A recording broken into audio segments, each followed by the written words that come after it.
man wala. First of all, I apologize for delivering this live lecture earlier than the scheduled time. But since this live lecture will be automatically recorded and that you'll be able to actually watch it at any time at your convenience, I hope that this is not a problem for all of you.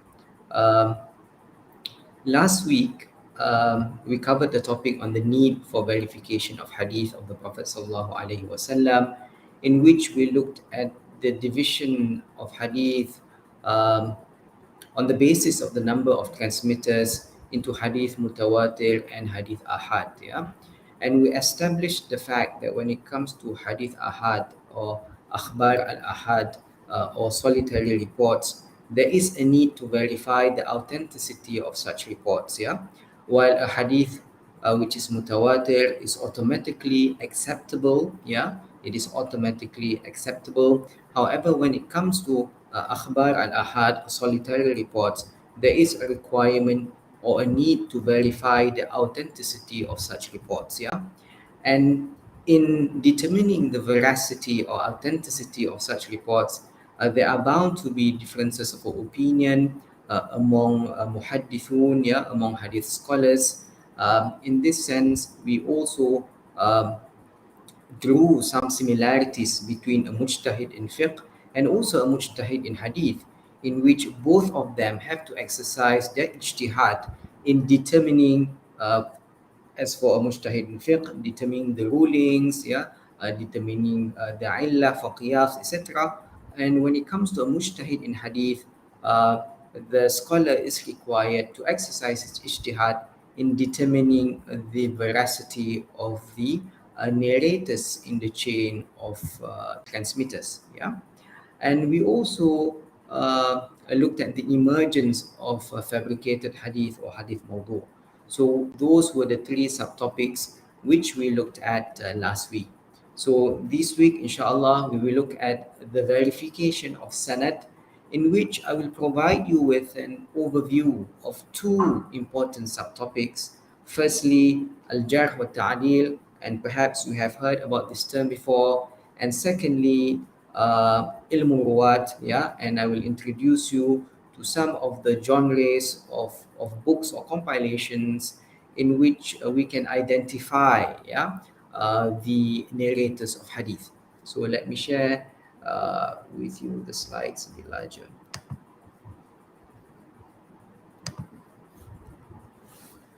So again, I will provide you an overview of the science of al-jarh wa taʿdīl, which can be translated as the discreditation and also accreditation of transmitters, and an overview of the main genres and references in al-ruwāt, or the biographical study of transmitters. So these are the two main subtopics which we shall cover in the next 30 minutes or so.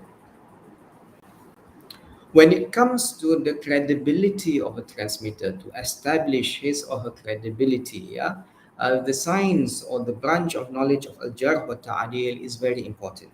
So let us first define what is al-jarh and what is al-taʿdīl. Yeah, al-jarh literally means to injure. Yeah, while al-taʿdīl literally means establishment of worthiness. Yeah, so literally al-jarh means to injure or an injury, while a ta'dil is to establish the worthiness of something or someone. Yeah.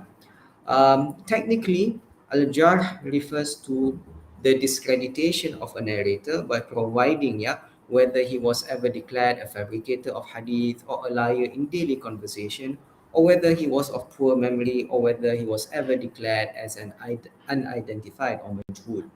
A ta'dil, on the other hand, technically means to accredit or to give credit, yeah, or to establish the worthiness of a narrator by establishing his or her position as either wholly trustworthy, merely trustworthy, or acceptable, so on and so forth. Yeah. So this basically is the technical definition of al-jarh and the technical definition of a ta'dil. Yeah. So when it comes to al-jarh, it's basically the discreditation of a narrator. Yeah, you discredit the person, you discredit um, the transmitter. Yeah, and how is that being done? It is by establishing whether or proving whether he was indeed a fabricator of hadith, or he usually lied in daily conversations, yeah, or whether the person was of poor memory, or whether he was ever declared as unidentified majhul, or other perhaps shortcomings of the transmitters. As for al-taʿdīl, it is establishing the credibility of the transmitter, and this is done by establishing or acknowledging or recognizing whether the transmitter is trustworthy or merely trustworthy or acceptable, and so on and so forth. Basically, there are certain terms which would indicate the acceptability of the transmitter. So that is a ta'dil. So al-jarh wa ta'dil, yeah. So hadith transmitter criticism, which is basically al-jarh wa ta'dil, and isnad evaluation began in full with the first generation of renowned hadith critics, yeah, that of Shu'bah bin al-Hajjaj, Malik bin Anas, Sufyan al-Thawri, al-Layth bin Sa'ad, as-Sufyan bin Uyayna, who flourished in the mid to late 8th century, yeah. So that is when the process of collecting people's hadith also began, yeah. So the collection of hadith narrations also began during this period. And besides the collection of those narrations, what was also done was the examination of both their bodies of material and their characters to determine if the material they purveyed could be trusted. So examining or determining the veracity of such hadith which were collected was also part of that effort of compiling or collecting hadith of the Prophet sallallahu alaihi wasallam. Yeah. So the apex and most active period of hadith transmitter criticism is usually considered to be the 8th to the 10th centuries. So this basically was the period in which hadith transmitter criticism flourished, yeah, because there was a need to determine the authenticity of the sanad, yeah, and in determining the authenticity or to verify the sanad, there is this need, yeah, for hadith transmitter criticism. And what is the justification of doing such? Is it permissible actually, to discredit or to accredit someone? Yeah, some might consider this to be riba, might consider this to be a form of backbiting. When in fact, the basis for this is actually this ayah in the Quran, in which Allah Jalla wa Ala clearly says, Ya ayyuhalladhina amanu, in ja'akum fasiqun binaba'in fatabayyanu, أن تصيبوا قوما بجهالة فتصبحوا على ما فعلتم نادمين. Believers, if a troublemaker brings you news, check it first, in case you wrong others unwittingly and later regret what you have done. So what more with reports attributed to the Prophet sallallahu alaihi wasallam? Yeah. So when it comes to news with an-naba, Allah subhanahu wa ta'ala requires us to examine, yeah, the person who brings news to us, yeah. So when it comes to reports attributed to the Prophet sallallahu alaihi wasallam, there is more urgency, there is more need to investigate, yeah, the persons who actually brought this hadith or transmitted this hadith, yeah, to determine its veracity. And the son of Imam Ahmad bin Hanbal narrated that Abu Turab al-Nakhshabi once came to his father, yeah, Ibn Hanbal, when his father was saying so and so is weak and so is reliable. Basically, Imam Ahmad bin Hanbal here was criticizing, yeah, hadith transmitters, establishing the credibility of some and discrediting, yeah, the credibility of some of the transmitters. So Abu Turab was uncomfortable with this, and he said, "O Sheikh, do not slander or commit ghibah upon the man of knowledge." So Ibn Hanbal turns to Abu Turab and said, "Woe to you! This is counsel, nasiha, not slander, not ghibah." So here it is clear that some people are uncomfortable with this exercise of criticizing hadith transmitters. However, Imam Ahmad bin Hanbal justified this and considered this to be nasiha, a form of advice, a form of counsel, and not a form of slander or ghibah. And we can also see this in a hadith of the Prophet sallallahu alaihi wasallam. Yeah, we have this hadith reported by Aisha radiallahu anha, and it is recorded in Sahih al-Bukhari, in which a man asked permission to see the Prophet sallallahu alaihi wasallam. And the Prophet ﷺ said, "Let him come in. What an evil man of the tribe he is, or what an evil brother he is." So here, the Prophet ﷺ is criticizing the character of this person. But when this person entered, the Prophet ﷺ spoke to him gently in a polite manner.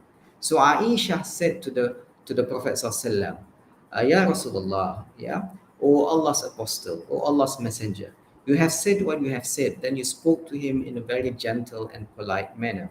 And the Prophet ﷺ said, "The worst people in the sight of Allah are those whom the people leave undisturbed to save themselves from their dirty language." So basically, the Prophet ﷺ is just providing information about this person who has sought permission to meet him, yeah, and the Prophet ﷺ is making honest, yeah, comments, yeah, about this person, discrediting him, yeah, discrediting his character. So this is another proof in which it is allowed, yeah, for us to do so in this sense, and it is actually a form of nasiha and not a form of slander, not a form of riba. So a hadith transmitter is or was evaluated according to two main criteria. Yeah, we have that which is related to the adala, which is related to adala, related to the trustworthiness of the transmitter. So this is in relation to his or her character, correct belief, and level of piety. Yeah, and this would determine the uprightness or the adala of the transmitter. So this has to do with his or her character, a belief, and level of piety. And then we have another criteria which is equally important, which is the person's accurateness, yeah, dabt, yeah, the person's accurateness. So whether the person is considered to be a dabit, whether the person is considered to be accurate, this involves investigation or examination of his memory, yeah, where the transmitter's corpus of reports and narration practices were evaluated to decide if he or she was accurate. So there is this process to determine the accurateness, yeah, of the transmitter, and this has a lot to do with the transmitter's memory. Yeah. So adala deals with the justness or trustworthiness or the moral integrity of a narrator. Yeah. So one who is adil is one who is consistent in his religion, exhibit good conduct, flee from indulging in sins. Yeah, he or she is not considered to be a fasiq, and matters which could affect one's dignity, meaning that he or she also does not indulge, yeah, in matters that would or that could affect his or her dignity. As for doubt, this is in relation to the precision, sound memory, accurateness, or meticulousness of a narrator. So here we have to ascertain that the transmitter possess good memory since he or she received a hadith until the time he or she transmits the hadith, or if he or she has the ability to narrate hadith from memory anytime required. Yeah. So from the time the person or the transmitter receives the hadith until the time he or she transmits the hadith, we must ensure that his or her memory was intact, or if he or she has the ability to basically, yeah, narrate hadith from memory anytime required. And if a person is dependent upon records or documentation, we have to ensure that the documentation of hadith is preserved from the time it was written, meaning that no addition or changes were made to the document. Yeah. So this is in relation to accurateness. So again, these two criteria are very important. Al-adala, which deals with the trustworthiness, moral integrity, credibility, or justness of the transmitter. And then we have adopt, which deals with the precision, accurateness, sound memory, meticulousness of the transmitter. So this is how Ibn Hajar al-Asqalani ranked narrators. Yeah. So there are 12 levels of narrators. At the top would be the Sahabi, the companions of the Prophet sallallahu alaihi wasallam, whom all are considered to be trustworthy, yeah, and acceptable. Yeah, so when it comes to the Sahabi, one need not investigate whether he or she is credible or trustworthy. Kulluhum udul. So the maxim here is that all of them are trustworthy. And then we have narrators who are emphatically praised. Yeah, for example, using a superlative, yeah, such as most reliable of narrators, al-taʿdīl, or by repeating a word of praise in a word of praise. Yeah, for example, trustworthy, trustworthy, thiqah, thiqah, repeating, yeah, that praise. Or in meanings such as reliable, a great memorizer of hadith, yeah, thiqah, hafiz. And then at the third level, we have those who have been praised with a single word, yeah, such as trustworthy, thiqa, or masterful, mutqin, yeah, or strong, thabt or upright, adl. So these are narrators at the third level who have been praised with this single word. At the fourth level, we have a narrator who is a little less reliable than one of the third level. So some of the terms used to indicate such is, for example, truthful, saduq, or he is alright, la ba'sa bihi, or there is nothing wrong with him, laisa bihi ba's. Yeah. So these are the transmitters at the fourth level. At the fifth level, we have a narrator a little less reliable than one of the fourth level, and some of the terms used to indicate such is, for example, truthful but weak of memory, saduq sayyi al-hifz, or truthful but he does err, saduq yahim, or he does have errors, saduq lahu awham, or he makes mistakes, ya yukhti, or he changed at the end, taghayyara bi akhirih, or he is accused of some kind of innovation, yeah, such as being a Shi'i, Qadari, Nasibi, etc. So this group of transmitters, I mean, if there are, or if these labels are being used, yeah, against them, then there would be narrators at this level, yeah, at the fifth level. At the sixth level, we have narrators who have few hadith, yeah, and there is no evidence that would call for leaving the hadith, and as such, they would often be referred to as maqbul, acceptable, yeah, meaning that they narrate a few hadith, and there is no compelling reason, yeah, to reject the hadith, so they are termed as maqbul. Uh, at the seventh level, we have narrators from whom more than one person has reported, yeah, but there is no definite judgment about them that they are reliable. So here there is no definite judgment that the person or that this transmitter whom a few from transmit from reliable. So terms which are used are, for example, mastur al-hal, undisclosed quality, or majhul al-hal. Yeah, in this case, because basically his credibility is unknown. There is no definite judgment, yeah, about the transmitter's reliability. At the eighth level, we have narrators whom no one whose word counts as judged as reliable, meaning that no reliable transmitters actually transmit from him. Yeah, and there are also descriptions of them being weak. Yeah, though such aspersions are not detailed, meaning it is not detailed why he or she is weak. Yeah, and no reliable transmitters actually transmit from them or transmit from him or her. So terms or the term which is often used here is daif, yeah. And then at level number 9, we have narrators from whom there isn't more than a single narrator and whom no one has definitely judged to be reliable, yeah. Meaning only one person, yeah, not more than a single narrator. Yeah, only one person transmits from him, yeah, and there is no definite judgment about the transmitter's reliability. In this case, the term which is often used is that the transmitter, in this case, is majhul. At the 10th level, we have narrators who have not been judged reliable at all and who have been judged weak because of a damaging accusation. Yeah. And some of the terms used for such transmitters are matruk or matruk al-hadith, his hadith are discarded, or he is wahi al-hadith, he is weak in hadith, or he is dropped. Yeah. Saqit.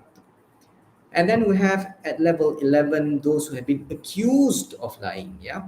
So even an accusation of him lying, him or her lying, that would render him to be considered unreliable. Yeah. And then at the lowest level, yeah, level 12 here, we have those who are definitely been called a liar when it comes to hadith of the Prophet sallallahu alaihi wasallam, and he is known as kadhab, yeah, or al-jarh, fabricator of hadith. So these are the 12 levels of transmitters according to Ibn Hajar al-Asqalani. So the first at the top being the Sahabi, and the lowest would be the fabricator of hadith. There are some common principles that must be observed when it comes to al-jarh wa ta'dil. Yeah. So, for example, the attack by someone who can be seen as a competitor or having a certain disagreement should not be taken into heavy consideration. So, if we know there are certain disagreements, yeah, between yani, these two persons, so what they say against one another should not be taken into heavy consideration. So, for example, An-Nasa'i versus Ahmad bin Salih al-Misri, or Ibn Abi Dhi'bin versus Malik, or Ibn Ma'in versus Shafi'i, yeah, because they had certain disagreements between them. So if they say something against, yeah, one another, then that should not be taken into serious consideration. Or a narrator may be reliable when he narrated in a certain town, but not in the other. So this has to do with the geographical location of the narrator at a certain period. So perhaps his narration in X, yeah, is acceptable. However, his narration in Z is not acceptable. Yeah.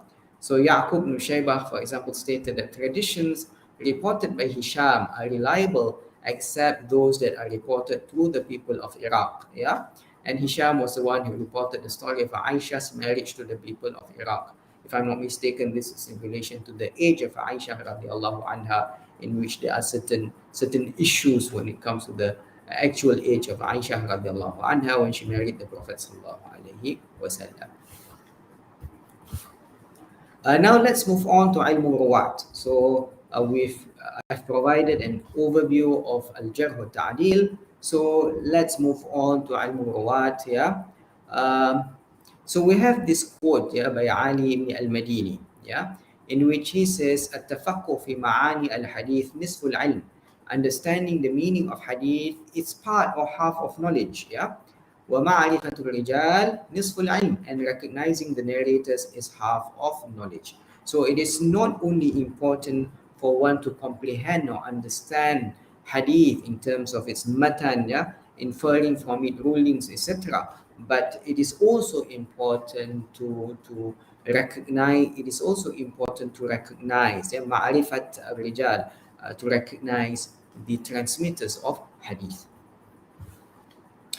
So when it comes to recognizing, yeah, the transmitters of hadith, how can this be done? Yeah, scholars of hadith in the past have compiled various books, yeah, various types of genres of books, yeah, or biographic or historicals, which we can refer to, yeah, to get to know, yeah, the transmitters. So we have, for example, the Tawaqat genre, which represents a biographical dictionary of early generations, sorted based on cohorts. Yeah, usually the list of narrators who received from the same teachers or informants, or narrators who are of the same age group, basically contemporaries or those who studied together under the same teacher, etc. Yeah, and an example will be Al-Tabaqat Al-Kubra by Ibn Sa'ad and Al-Tabaqat by Khalifa ibn Khayyat. The Tawarikh genre, on the other hand, yeah, was introduced to supply hadith evaluation activities with information on the narrators. Yeah, tarikh basically means history, so it provides the what do you call it, the transmissional, yeah, biography of the transmitters. So we have, for example, a tarikh by Yahya ibn Ma'in and a tarikh al-Kabir by Imam al-Bukhari. And then we have the thiqat genre, which basically compiles, yeah, trustworthy and acceptable narrators. So this basically are records of trustworthy and acceptable narrators. We have Ma'arifat al-Thiqat by Al-Ajli and Kitab al-Thiqat by, for example, Ibn Hibban. Yeah, al-Du'afa. Yeah, on the other hand, we also have the al-Du'afa, which are specific records of weak and guarded narrators. So we have Kitab al-Du'afa al-Kabir by Abu Ja'far al-Uqayli and Kitab al-Du'afa wal-Matruki Ibn al-Jawzi. So these are some examples of compilations in which the weak narrators are presented, yeah, to the readers. And then we have the Sahaba biographical dictionaries, Mu'jam al-Sahaba. So this is basically a biographical dictionary of the companions of the Prophet sallallahu alaihi wasallam. So we have Mu'jam al-Sahaba by Ibn Qani', for example, Ma'rifat al-Sahaba by Abu Nu'aym al-Isfahani, which provides the biographies of the companions of the Prophet sallallahu alaihi wasallam. Then we have the canonical ruwāt genre, which basically presents an index of narrators traced in specific canonical collections of hadith. Yeah, so we have, for example, Al-Kamal fi Asma' al-Rijal by Abdul Ghani al-Maqdisi, and Tahdhib al-Kamal fi Asma' al-Rijal by al-Mizzi. So basically, they provide us with information about narrators, about transmitters, yeah, in which their hadith are present in canonical collections of hadith. And then we have the geobiographical dictionaries. Yeah, basically they are biographical dictionary of important figures who resided in or visited a particular area. So, for example, Tarikh Madinat Dimashq by Khatib al-Baghdadi, who provide information about the scholars, including transmitters, yeah, and students of knowledge who were in the city of Dimashq, yeah, and also Tarikh Dimashq, the history of Damascus by Ibn Asakir. And then we have the nativity and obituary indexes, which is basically a dictionary of narrators arranged based on the year of birth or the year of demise of transmitters of hadith. Yeah. So we have Tarikh Maulid al-Ulama wa Wafayatihim by Abu Sulaiman Ibn Zabr al-Rabai, or Wafayat al-Ayan wa Anba Abna al-Zaman by Ibn Khalikan, and Al-Wafi bil-Wafayat al-Safadi. Yeah, so this basically provides us with information regarding either the date of birth or the date of deaths, or both of the transmitters. And then we have the new tabaqat genre. Yeah, so there are many compositions in tabaqat that were compiled. Yeah, for example, tabaqat fuqaha al-Shafi'iyya, which ranks the scholars in the Shafi'i school of legal thought. Yeah, which provides us with information about the scholars in the madhab of the Shafi'iyya. And then tabaqat al-Hanabila, ranks of scholars in the Hanbali school of legal thought. And then we even have tabaqat al-Qura, ranks of Quranic reciters, tabaqat al-Mufassirin, the ranks of Quranic exegetes, yeah, tabaqat al-Tibba', ranks of physicians, and tabaqat al-Sufiya, the ranks of Sufis. These are considered to be the new tabaqat genre, which provides us with information about individuals, yeah, who were considered to be important, for example, in schools of various schools of Islamic jurisprudence, yeah, and even when it comes to Quranic reciters, al-Qura, and Quranic exegetes, etc. Yes, so that basically was an overview of uh, the science of al-jarh wa taʿdīl, and also al-ruwāt, yeah, the biographical history of the transmitters, which are very important when it comes to uh, the verification of sanad, because here we are dealing with transmitters of hadith, yeah, and we need to verify uh, these transmitters of hadith. And as such, it is important for us to be acquainted with these two sciences, yeah, these two branches of knowledge, when it comes to determining the veracity of a transmitter of hadith. Yeah. Um, I guess I shall stop here. So if you have any issues or any questions which require, any issues or any points which require further clarification, yeah, when it comes to what I have presented, or any questions related to to the topic which I have presented, please do not hesitate to raise them when we meet virtually on Thursday afternoon, inshallah ta'ala. Again, I apologize for delivering this live lecture earlier than scheduled. But again, since you may watch this at any time at your convenience, I hope that this is not a problem. Uh, أقول قولي هذا وأستغفر الله العظيم لي ولكم. Please stay safe, stay sane, take care of yourselves. والسلام عليكم ورحمة الله وبركاته. Thank you.